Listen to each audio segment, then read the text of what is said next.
साइमा के लिए अब तक जो भी रिश्ता आता सिर्फ इसलिए इनकार हो जाता क्योंकि अकरम साहब जेस देने के सख्त खिलाफ थे। आज भी एक रिश्ता साइमा के लिए आया हुआ था।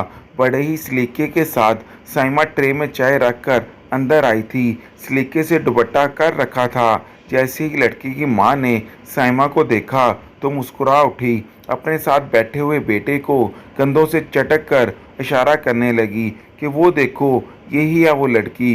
बैठे हुए लड़के ने जब साइमा को देखा तो अगले पल मुस्कुराकर सर झुका गया और कहने लगा कि हाँ माँ, ठीक है, मुझे इस लड़की से ही शादी करनी है। इसकी माँ भी उठी और अपनी दूसरी जानब साइमा को बैठाया और इसे कहने लगी, बस आपकी बेटी तो हमें पसंद आ चुकी है, यही हमारे घर की बहू बनेगी। सामने साइमा के माँ बाप बैठे थे। जब उन्होंने ये सुना तो मुस्कुरा उठे, खुश हो गए कि बस अल्लाह ताला हमारी बेटी के नेक नसीब करे। लड़के वाले भी अच्छे खाते कमाते थे और अच्छे ख़ानदान से ताल्लुक़ रखते थे। साइमा को भी इस रिश्ते से कोई इनकार नहीं था। वो बहुत खुश थी। लेकिन जब लड़के की माँ कहने लगी कि देखें भाई साहब, मेरी कोई बेटी नहीं है, सिर्फ यही एक बेटा है। हम आपकी बेटी को बिल्कुल अपनी आंख का तारा बनाकर रखेंगे और इसे बहुत खुश रखेंगे क्योंकि हमारा बेटा एक ही है, लाडला है और पूरे ख़ानदान की लड़कियों की नज़र इस पर ही है। अभी पिछले हफ्ते ही मेरी दूर की मुमानी अपनी बांजी का रिश्ता लेकर मेरे बेटे के लिए आई थी।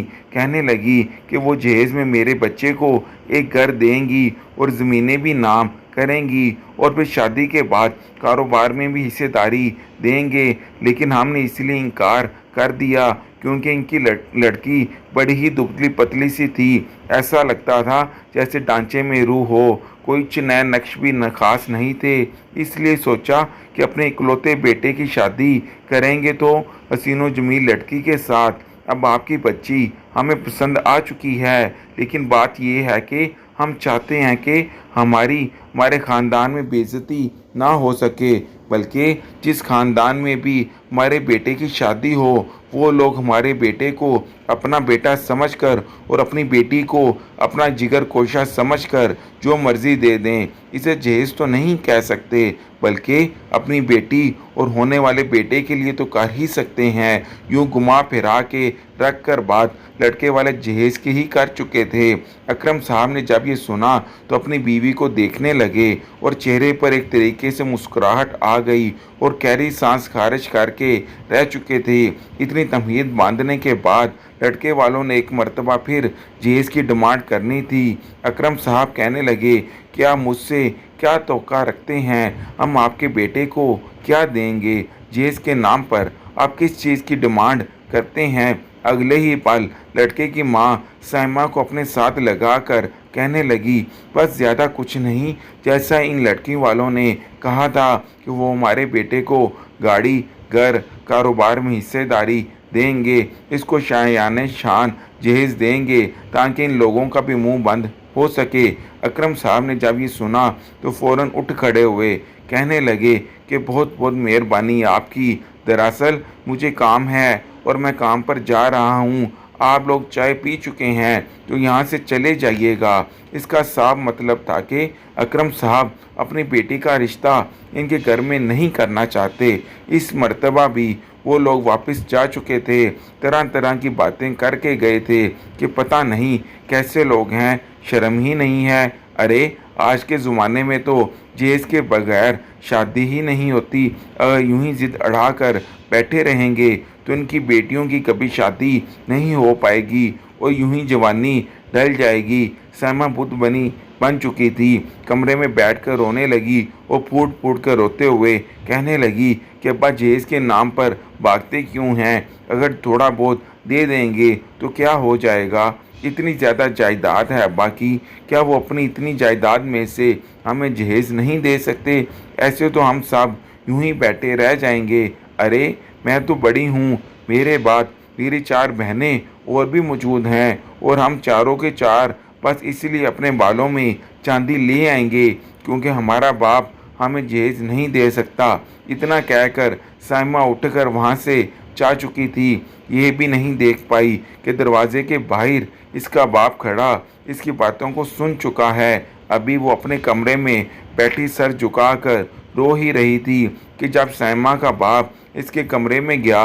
अब्बा को देखकर इसने फौरन आंसू साफ किए और दुपट्टा अपने सर पर ठीक किया। इसके वालिद कहने लगे कि बेटा, बाप कभी भी अपनी बेटियों के लिए बुरा नहीं चाहते। जहेज का क्या है, मैं तो ट्रक भर कर जहेज दे दूंगा, ज़मीनें घर सब कुछ दे दूंगा, लेकिन तुम मेरी 5 बेटियां हो और पांचों की बच्चों मुझे बेहद अजीज़ हो। अगर मैं मेरी एक बेटी को जहेज दूंगा तो दूसरी बेटी को भी देना पड़ेगा और फिर तीसरी और चौथी को भी।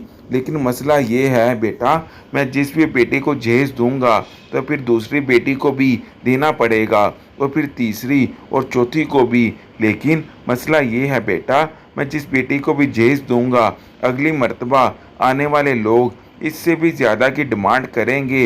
यूँ तो सबको देते देते मैं कंगाल हो जाऊंगा। लेकिन बात सिर्फ यहीं पर नहीं है, तुम खुद सोचो, लोग मेरी बेटियों को ब्याने के लिए आते हैं या फिर सामान लेकर अपने कमरे भरने के लिए। हम जिस माशरे में रहते हैं वहाँ पर लोगों को पता क्या सोच है, सोच क्या होती है। वो सोचते हैं कि बस बेटे की शादी की उम्र हो गई है तो किसी न किसी तरह पैसे जोड़कर उधार लेकर घर बना लेंगे। लेकिन जब इसमें सामान रखने की बात आएगी, बेटे के कारोबार की बात आएगी, आने जाने के मसले मसाइल सोचेंगे तो ये कहेंगे कि बेटे की शादी कर देते हैं, मुनासिब घर देकर लड़की ढूंढेंगे, फिर इनसे जहेज की डिमांड करेंगे और जहेज में ये सामान गाड़ियों कारोबार भी मांग लेंगे और यूं आधा खर्चा इस लड़की की तरफ से हो जाएगा जिसको आज से पहले ये जानते भी नहीं होंगे।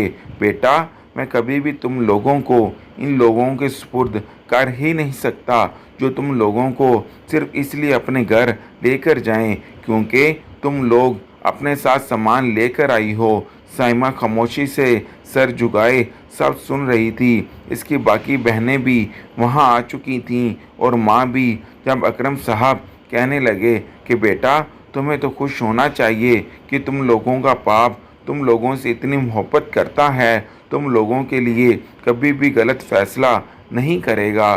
तुम लोग मुझ पर बोझ नहीं हो। अगर मुझे सारी उम्र भी तुम लोगों को अपने पास बिठा कर रखना पड़ा तो मुझे बिल्कुल परवाह नहीं है, लेकिन मैं तुम लोगों को गलत हाथों में सौंप कर बाद में पछताना नहीं चाहता। मैं तुम लोगों को बेदर्दों में झोंकना नहीं चाहता। मैं नहीं चाहता कि मेरे मरने के बाद मेरी औलाद घुट घुट कर जीती रहे और ताने सहती रहे। इस तरह के अल्फाज थे जिसे सुनकर साइमा अब्बा से माफ़ी मांगने लगी कि मैं बिला वजह ही जज्बाती हो गई थी। अकरम साहब तो वहाँ से चले गए जबकि साइमा गहरी सांस खारिज करके रह चुकी थी। साइमा की उम्र 28 साल हो चुकी थी और अभी तक इसकी शादी नहीं हो पाई। कितने ही रिश्ते आए थे और हर रिश्ता आने वाला ये कहता था कि हम जहेज लेंगे। जहेज के नाम पर मुआशरे में अब तक जो कुछ होता आया है वो सब कुछ किसी से भी ढका छुपा नहीं है। यही बातें थी जिनसे अकरम साहब डर जाया करते थे। चंद माह फिर यूं ही गुजर चुके थे लेकिन अभी तक मुनासिब रिश्ता नहीं आया था। एक रोज़ मोहल्ले की ही खाला रुकैया इनके यहाँ आई और आकर कहने लगी कि मेरी एक जानने वाली हैं, उन्होंने मोहल्ले में मरियम की शादी पर तुम्हारी बेटी साइमा को पसंद कर लिया है। खैर से अच्छे खाते पीते लोग हैं, कहते हैं जो खुद खाएंगे वो तुम्हारी बेटी को भी खिलाएंगे। बड़े ही खुश इखलाक लोग हैं। आज तक इनके ख़ानदान में तलाक नहीं हुई। अगर तुम चाहो कि मैं तुम्हारी साइमा की बात चलाऊं। साइमा की माँ तो गहरी सांस खारिज करके रह चुकी थी। कहने लगी कि बातें तो कितनी ही चल चुकी हैं, लेकिन रिश्ता तो भी तो पक्का हो ना, तब बात है ना। जब तक अकरम साहब हाँ नहीं करते तब तक शादी होने से रही। जब ये बातें बैठकर दोनों ख्वातीन कर रही थीं तभी मेहमान खाने में अकरम साहब उनके दोस्त अनवर साहब बैठे खुश गप्पों में मसरूफ़ थे। दोनों बचपन से ही एक साथ थे, लेकिन फिर पढ़ाई के बाद अकरम साहब ने तो इसी शहर में अपना ही कारोबार शुरू कर दिया था। जब मगर अनवर साहब ने दूसरे शहर जाकर अपना कारोबार शुरू किया था और एक लंबे अरसे के बाद अकरम साहब से मिलने के लिए आए थे। उन्होंने अपनी बेटियों के रिश्ते के बारे में भी जिक्र कर दिया था कि लोग जो भी आते हैं सबसे पहले जहेज़ मांगते हैं और अभी भी घर के बाहर आई औरत यही बात कर रही थी कि वो लोग जो हैं इसके सख्त खिलाफ हैं। उन्होंने तो जहेज़ की कोई डिमांड ही नहीं की। यूँ साइमा की अम्मी ने कह दिया कि ठीक है, आप इन लोगों को हमसे मिलवा दें, हो सकता है इस मर्तबा मेरी बेटी का नसीब इनके साथ जुड़ चुका हो। साइमा इस वक्त किचन में बर्तन धो रही थी। जब इसने ये अल्फाज सुने तो फ़ौरन बाहर आई और कहने लगी कि अम्मा छोड़ो, एक मर्तबा फिर मुझे तैयार होना पड़ेगा। बाज़ार से मिठाई आएगी, समोसे आएंगे, चाय बिस्किट में बहुत ज़्यादा पैसे ज़ाया हो जाएंगे। जब पता भी है कि हर कोई जहेज़ के ही पीछे मरता है तो बिला वजह खर्चा करने की क्या ज़रूरत है। वो भी जैसे दिल बर्दाश्ता हो चुकी थी। बहरहाल चंद रोज़ के बाद लड़के वाले इनके यहाँ मिलने के लिए आ चुके थे। लड़के वालों की तबीयत वाकई में ही बहुत अच्छी थी। साइमा जो थी बहुत प्यारी लड़की, देखते ही वो इसे पसंद कर चुके थे। कहने लगे कि हम इस पर फ़िदा हो चुके हैं, बस नहीं चल रहा कि अभी अभी अपनी बच्ची को अपने घर बहू बना कर ले जाऊं। औरत का ये कहना था कि मेरे यहाँ एक बेटी और बेटा है, दोनों ही मुझे चाँद से प्यारे हैं। मैं चाहती हूँ कि जो सलूक मैं अपनी बहू के साथ करूँगी, कल को वही लोग मेरी बेटी के साथ भी होगा। इसकी बातें अकरम साहब को मुतासर कर रही थी। कहने लगी कि हम अगले ही हफ्ते आएंगे और मंगनी की रस्म कर जाएंगे। उन्होंने जहेज़ का नाम तक नहीं लिया था। इसे सुनकर अकरम साहब भी खुश हो गए कि आखिर को इनके मतलब के बंदे मिल चुके हैं। कुछ ही रोज़ बाद वो लोग आए और मंगनी की रस्म भी हो गई। लड़का भी बड़ा ही खुश शक्ल और खूबसूरत नौजवान था। साइमा भी दिल ही दिल में इसकी खातिर ख़ास जगह बना चुकी थी। जल्द ही शादी की तमाम तैयारियां शुरू कर दी गई थीं और जोड़ा और ज्वेलरी सब सामान अपनी मर्जी की ही ली थीं। मेहंदी की रस्म भी खूब धूम धड़क्के से की गई।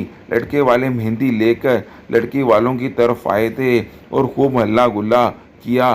कहीं ना कहीं एक अनजाना सा खौफ था जो अकरम साहब को महसूस हो रहा था। न जाने वो क्या बात थी, समझ नहीं पाए थे। यही दुआ करते रहे कि कल का दिन खैर खैरियत से गुजर जाए और इनकी बेटी इज्जत के साथ रुखसत हो जाए। अगले रोज़ सारा इंतज़ाम कर दिया गया था। घर के बाहर मौजूद खुले में टेंट लगाया गया था और वहीं पर सारे इंतज़ामात किए गए थे। सामा ब्यूटी पार्लर से तैयार होकर आ चुकी थी। दुल्हन को तैयार करके स्टेज पर बैठा दिया गया था कि तभी मेहमान बार बार घड़ी पर वक्त देखने लगे। कहने लगे कि अभी तक बारात नहीं आई, 1 बजे बारात पहुंच जाएगी और अब तो 3 बजने वाले हैं। अकरम साहब ने भी देखा कि वक्त निकलता जा रहा है तो लड़के वालों को कॉल करने लगे। पहले तो उन्होंने कॉल ही ना उठाई, लेकिन फिर जब कॉल उठाई और बात सुनते हुए अकरम साहब मेहमानों से अलग हो गए तो जो बात इन्हें पता चली वो सुनकर अकरम साहब के चेहरे के तासुरात बदल चुके थे। वो परेशान दिखाई देने लगे थे। चलते चलते अपनी बीवी के पास आए और चेहरे पर बहुत मुश्किल से मुस्कुराहट रखते हुए इन्हें ये बताने लगे कि आखिर को मामला क्या है। हकीकत जानकर तो अकरम साहब की बीवी भी काफ़ी परेशान हो चुकी थी। कहने लगी कि ये क्या कह रहे हैं आप, क्या हो गया है। अनवर साहब दूर ही खड़े थे।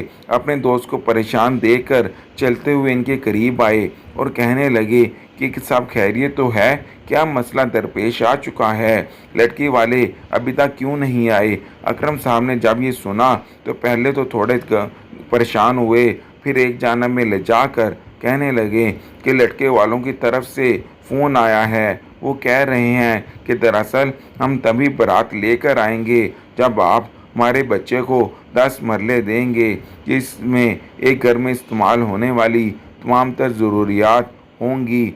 अगर तो आप राज़ी हैं तो अगले 1 घंटे में हमें बता देते हैं कि आप ये सब कुछ देने को तैयार हैं, फिर तो ठीक है, वरना हमारी तरफ से इनकार ही समझें। आपकी बेटी की ज़िल्लत हो जाएगी और वो यूं ही बैठी रह जाएगी, लेकिन कोई इसको बयाने के लिए नहीं आएगा। अकरम साहब ये बात अपने दोस्त को बता रहे थे। दोनों ही सोच में पड़ चुके थे। काफ़ी परेशानी वाली बात थी। फ़ोन तो बंद हो चुका था, मगर वो अभी भी मोबाइल को ही देख रहे थे। कैसे कैसे लोग थे इस दुनिया में, कैसे कैसे हरबे अपनाया करते थे।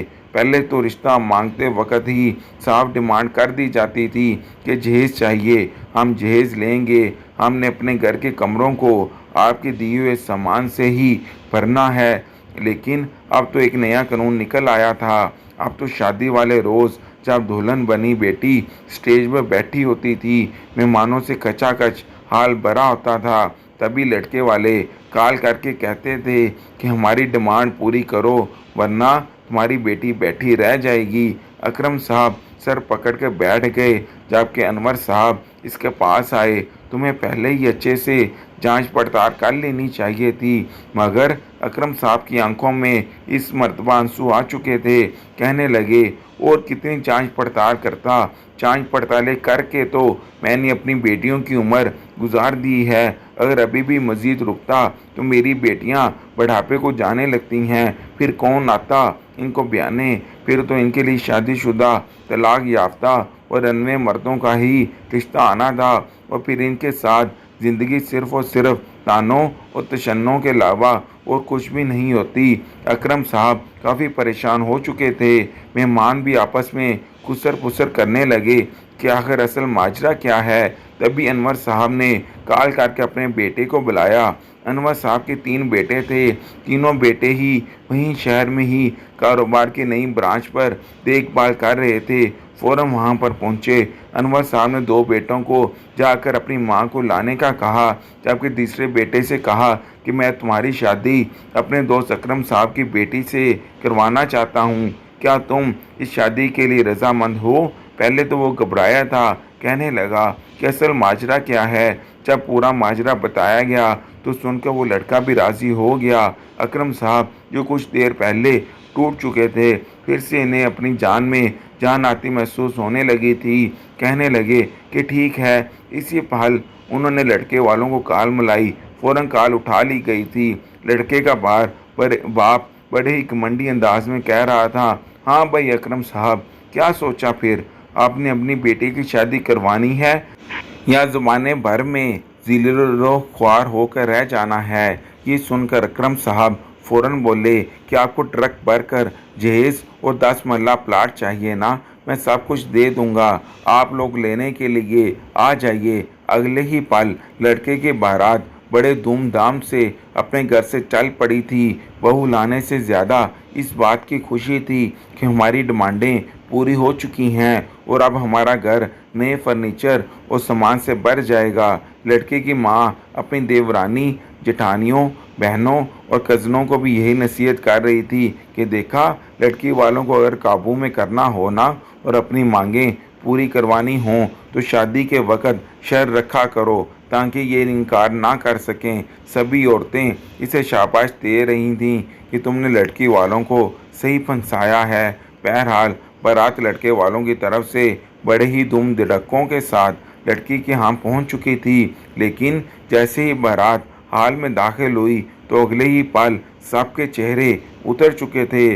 लोगों को तो गोया शाम सूंघ चुका था, क्योंकि सामने ही स्टेज पर दुल्हन बैठी थी और दुल्हन के साथ दूल्हा भी मौजूद था। निकाह पढ़वाया जा चुका था। सब लोग एक दूसरे को मुबारकबाद दे रहे थे।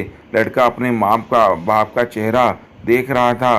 दूल्हे के माँ बाप आगे बढ़े और गुस्से से कहने लगे कि ये सब कुछ क्या है? सैमा बेटी की तो शादी हमारे बेटे के साथ होनी थी, फिर ये सब कुछ क्या कर दिया आप लोगों ने हमारी बेइज्जती करवा दी। लड़की की शादी किसी और से क्यों करवा दी? आखिर ये चक्कर क्या है? सैकड़ों लोग वहाँ पर मौजूद थे और ऐन मौका पर सब कुछ देखकर तो कोई भी समझ नहीं पा रहा था कि आखिर ये माजरा क्या है। अकरम साहब आगे बढ़े और अनवर भी साथ ही मौजूद थे।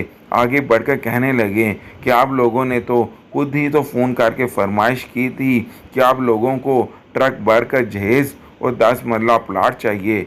ये लें, ये रहे प्लाट के कागजात और वो रहा ट्रक भरकर जहेज। एन इसी वक्त वहाँ पर एक ट्रक आया था जिसमें फर्नीचर, पंखे, अलमारी और घर में इस्तेमाल होने वाली हर चीज़ मौजूद थी, यहाँ तक कि झाड़ू भी पड़ा हुआ था।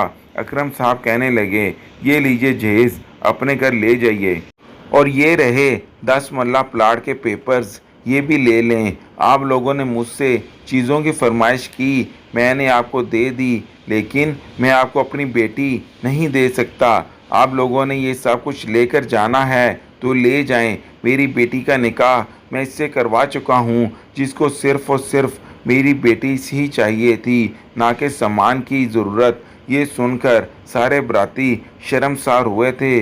दूल्हा सर झुकाकर खड़ा हुआ था, जबकि दूल्हे की माँ बाप बेहद शर्मसार थे। आखिर बोलते भी तो किस मुंह से? वो तो चाहते थे कि बस लड़की वालों को दबा कर रखें, इन्हें नीचा दिखा सकें। लड़की का बाप जगह जगह से पैसे लेकर अपनी बेटी को जहेज दे, प्लाट दे, लेकिन यहाँ पर तो इनकी बेइज्जती हो चुकी थी। हर कोई इन पर थूक रहा था और यूं वो बारात बगैर दुल्हन के ही वापस जा चुकी थी। सामान और प्लाट के कागजात को तो उन्होंने हाथ भी नहीं लगाया था। आखिर किस मुंह से हाथ लगाते? खाली हाथ ही वापस लौट चुके थे। जबकि साइमा की शादी अनवर साहब के बेटे से हो चुकी थी। अनवर साहब का बेटा बड़ा ही खुश कलाम और अच्छा था। साइमा की शादी को अब तकरीबन 8 साल हो चुके हैं। अल्लाह ताला ने इसको 3 बेटे भी नवाजे हैं और वो अपने घर में बहुत ही खुश व हरम है। अपने शोहर के साथ 2 मरतबा दुबई से भी होकर आ चुकी है, और इसी तरह अकरम साहब की बाकी बेटियां भी अपने घरों में ऐसे ही खुशी से ज़िंदगी गुजार रही हैं।